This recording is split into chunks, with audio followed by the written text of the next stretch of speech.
Last fall, a friend of mine sent me a link to a documentary that was a radio show, and she said, listen to this and tell me what you think.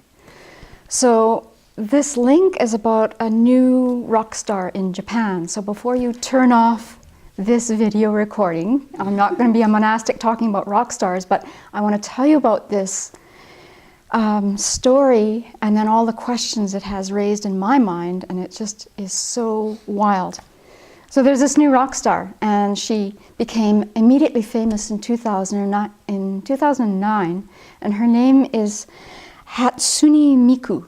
She's a 16-year-old, and she packs stadiums all over Japan with her concerts. Now, the interesting thing is that Hatsune is actually, how to describe it? She's a three-dimensional hologram. And she is a creation of a team of people. And they use this special software that's called Vocaloid software. They took a sample from a voice of a very famous Japanese actress, and they used those tones to make the sound, and then they've paired this sound with a cartoon-like image.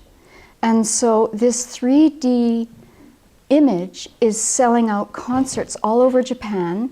Hatsune has a Facebook page, so she has tens of thousands of fans on her Facebook page, and people write to this 3D hologram.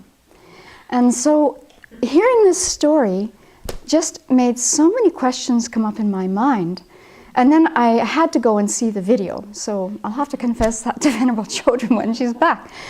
But I only listened to a few moments of the sound. I won't give you my opinion about her singing or the music. But the other thing is that this three-dimensional hologram performs with a live band. And then this three-dimensional hologram never gets tired, doesn't have a diva image, doesn't go into rehab, doesn't tell us stories about her personal life that are disasters, and she can perform simultaneously all over the world. All they need is more musicians to play with this image. And so I really started thinking about why would someone write to a Facebook page on someone on this image. And then I thought, well, this is what Venerable talks about us doing. This is what the Buddhist teachings tell us about projecting. And I started thinking about the people that I know in my life and the people that I've known since birth, like my parents. And these serious questions come up about, how well do I know anyone? I know about some of their habits, but how well do I know this person? And then I thought about this 16-year relationship that I had, and falling in love at first sight, and this huge story creating that I threw on this person, sadly, and then finding out that the stories weren't true about this person that I had created, and how I do that with every single person I know. So it's been very interesting. I've thought about this many times, this creation, this.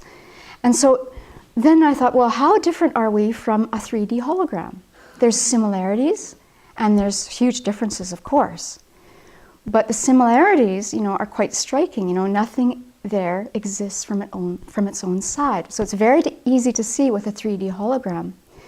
Not so easy to see with everyone sitting in front of me right now.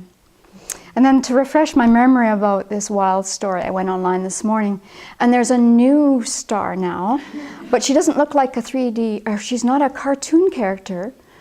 She is a member of a new, very hip band in Japan, but what they've done is she looks like a real person, this 3D hologram, and they've taken the best parts of all the band members, and they've created this persona, a very attractive young Japanese woman.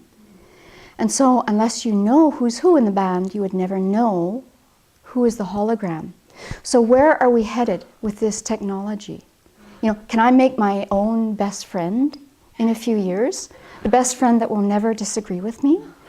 That is so beautiful to my eyes, never gets old, never is crabby, and completely feeds me with what I don't need.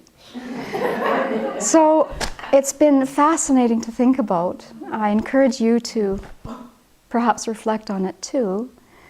And it's an ongoing, I think I'll probably talk about this again in the future, or it'll be my 3D hologram talking.